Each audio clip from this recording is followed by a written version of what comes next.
ዛሬ የምነግራችሁ ታሪክ እንደ አውሮፓውያን አቆጣጠር በ1998 ፍሎሪዳ ውስጥ አንድ የቤት እመቤት በድንገት በጎረቤቷ ተመርዛ ሞተች። የሞቷ መንስኤና ከጀርባ ያለው ሚስጥር ግን የሰው ልጅ ጭካኔ ምን ያህል ሊርቅ እንደሚችል የሚያሳይ ነው። እስከ ቪዲዮ መጨረሻ አብራችሁን ቆዩ። የ41 ዓመቷ ፔጊ ካር ፕሪያሊን በቅጽል ስሙ ደግሞ ፓይ ከተባለው ሰው ጋር ተጋብታ ትኖራለች። እነዚህ ሰዎችም በትዳር ቆይታቸው 3 ልጆችና የልጅ ልጆችን አፍርተዋል። ትልቅ ቤተሰብ መስርተዋል። እነዚህ ሰዎች የሚተዳደሩት ሚስትየው በአንድ ሆቴል ውስጥ በአስተናጋጅነት ተቀጥራ ነው። ባልየው ደግሞ የሚሰራው የማዕድን ቁፋሮ ነው። ባልና ሚስቶቹ የሚያገኙት ገቢ ለኑሮአቸው በቂ አይደለም። በዚህም ምክንያት ቤታቸው ውስጥ ደስታ አርቋቸዋል። ፍቅራቸው መጀመሪያ ላይ የነበረው ሙቀት እየቀዘቀዘ መጣ። በተለይም ፔጊ ባሏ ከሷ ውጪ ሌላ ሴት ጋር እንደሚሄድ አወቀች። ፔጊ ትዳሬ ከዛሬ ነገ ይቻላል በማለት ነገሮችን ሁሉ በውስጧ ይዛ መኖር ጀመረች። ባሏ ፓይ ግን አብዛኛው ጊዜ የሚያሳልፈው ሌሎች ሴቶች ጋር። ፔጊም በባሏ በጣም ተማረረች። ባሏንም ለመፍታት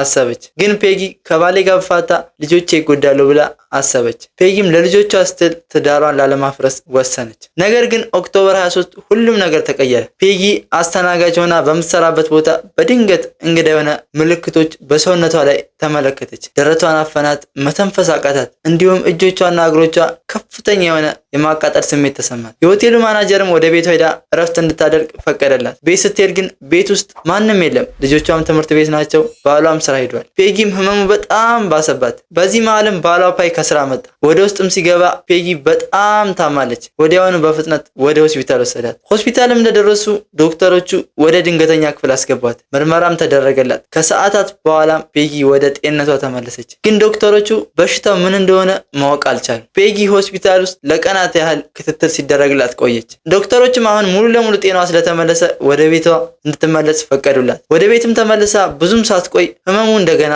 አገረሸባት። ይባስ ብሎ 2 ልጆቿ ተመሳሳይ የህመም ምልክት ታየባቸው። ሁሉም ወደ ሆስፒታል ተወሰዱ። በአሁኑ ግን ፔጊ ላይ አዲስና የሚያስደነግጥ ምልክት ታየባት። ጸጉሯ መርገፍ ጀመረ። ዶክተሮችም የፔጊን ሁኔታ ሲመለከቱ ውስጧ እንደተመረዘ ጠረጠሩ። ምርመራም ሲያደርጉላት ጥርጣሬያቸውን አረጋገጡ። ፔጊ ደማ ውስጥ ታሊየም የተባለ በተለምዶ ለአይጥ መርዝነት የሚጠቀሙትን አደገኛ ኬሚካል ተገኘባት። በደማ ውስጥ የተገኘው መርዝ በጣም ከፍተኛ ነበር። ነገሩ ግን በዚህ አላበቃም። ልጆቿና ባሏ ላይም በትንሽ መጠንም ቢሆን መርዙ ተገኘባቸው።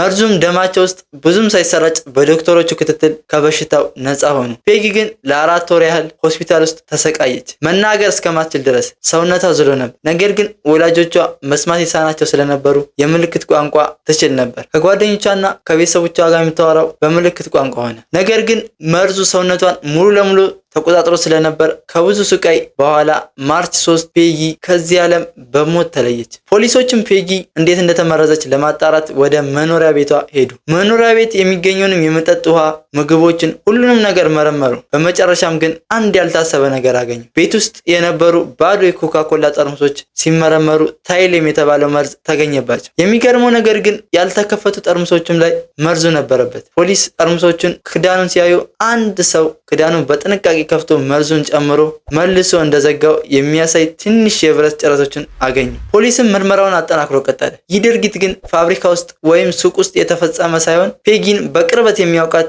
ሰው ሆን ብሎ ለመግደል የተደረገ እንደሆነ አወቁ። ፖሊስም የመጀመሪያ ተጠርጣሪ ያደረገው ባሏ ፓይን ነበር። ምክንያቱም ትዳራቸው ውስጥ አለመስማማት ስለነበር፣ በተጨማሪም ፓይ ማዕድን ማውጫ ውስጥ ስለሚሰራ ለእንዲህ አይነት ኬሚካሎች ቅርበት ነበር። ግን ራሱና የገዛ ልጆችን ለምን ይመርዛል እሷን መግደል ከፈለገ የሚለው ጥያቄ ፖሊሶች እሱን መጠርጠራቸው ስህተት እንደሆነ እንዲያስቡ አደረጋቸው። በዚህ መሃል ፓይ 2 አዳዲስ ፍንጮች ለፖሊስ ሰጠ። አንደኛው ከወራት በፊት አንድ የማስፈራሪያ ደብዳቤ ደርሶት እንደነበር እና ደብዳቤውም እንዲህ ይላል: አንተና ቤተሰቦችህ ከፍሎሪዳ ለዘላለም ጠቅልላችሁ እንድትወጡ የ2 ሳምንት ጊዜ ሰጥቻቸዋለሁ። አይ ካልክ ግን ሁላችሁም ትሞታላችሁ። የዛኔ ፓይ ይህንን ነገር እንደ ቀልድ ነበር ያየው። ትገደላለህ እየተባለ እንዴት ነው እንደ ቀልድ የሚያየው? ሁለተኛው ፍንጭ ደግሞ ከጎረቤታቸው ጋር የነበራቸው ጸብ ነው። ዶክተር ዳያና እና ባሏ ጆርጅ ትሬብል ከተባሉት ጎረቤቶቻቸው ጋር ተጋጭተው እንደነበሩና የጸባቸው መነሻ እነ ፓይ ቤት በሚሰሙት የሙዚቃ ጫጫታ እንደነበር ለፖሊስ ገለጸ። ጆርጅም በጣም ተናዶ እነ ፓይ ላይ በዚህ ምክንያት ክስ መስርቶ ያውቃል። ነገር ግን የሙዚቃ ጫጫታ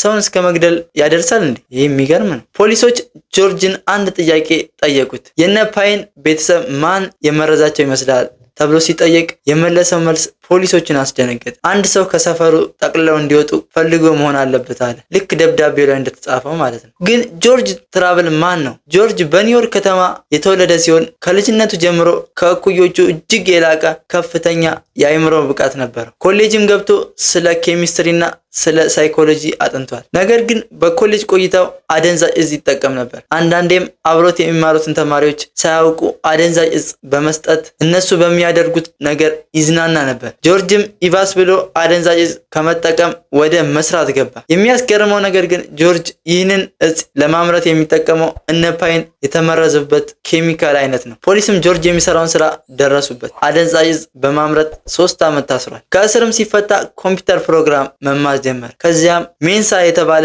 ከፍተኛ የአእምሮ ብቃት ያላቸው ሰዎች ብቻ የሚገቡበት ማህበር ተቀላቀለ። እዛ ማህበር ውስጥ ዲያና የተባለች የተዋጣላት ዶክተር ጋር ተዋወቀ። ከትንሽ ጊዜ በኋላ ተጋቡ። ግን ሁለቱም አንድ የሚያመሳስላቸው ነገር አለ። የግድያ ሚስጥሮችና የወንጀል ታሪኮች የሚያቀርቡበት የሳምንት መጨረሻ የተባለ ፕሮግራም ያዘጋጁ ነበር። ሰውየው ግድያን እንደ ጥበብና እንደ ጨዋታ ነበር የሚያየው። ፖሊሶች ጆርጅን ጠርጥረውታል፣ ግን ጠንካራ ማስረጃ አልነበራቸውም። ስለዚህ አደገኛና ብልህ የሆነ ኦፕሬሽን እቅድ አወጡ። ይህን ኦፕሬሽን የምትመራው ሱዛን ጎሬክ የተባለች ጎበዝ መርማሪ ናት። ሱዛን ሼሪግን የሚል የፈጠራ ስም በመጠቀም ጆርጅና ዳንያ ወደሚያዘጋጁት ፕሮግራም ሄደች። ጆርጅን በዚህ ፕሮግራም ላይ ሰዎችን ለማስገረም በሚል አንድ የጻፈው ጽሑፍ አለ። ጽሑፉም እንዲህ ይላል: በራፍ ላይ የማስፈራሪያ ደብዳቤ ሲቀመጥ ብልህ ከሆንክ ምግብን ተጠንቅቃ ትበላለህ የሚል ጽሑፍ ነበር። ይህ ንግግሩ በግልጽ የፔጊን ሞት የሚገልጽ ነበር። ሱዛንም ከፕሮግራሙ በኋላ ከጆርጅ ጋር በጣም ተቀራረበች። የውሸት ታሪክ ፈጥራ በትዳሯ ደስተኛ እንዳልሆነችን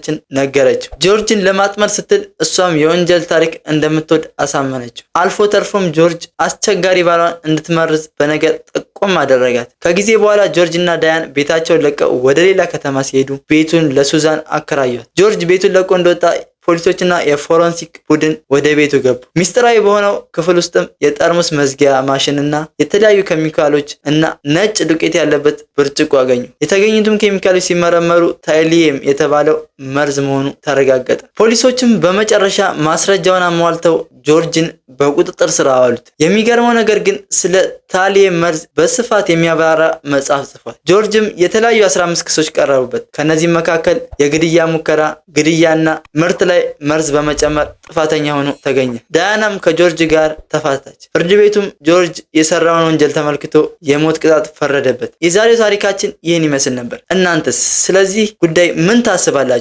ሐሳባችሁን ኮሜንት ላይ ጻፉልኝ። ቪዲዮ ከተመቻችሁ ላይክ እና ሰብስክራይብ ማድረጋችሁን አትርሱ። በቀጣይ በሌላ አስገራሚ ታሪክ እስከምንገናኝ ቸር ሰንብቱ።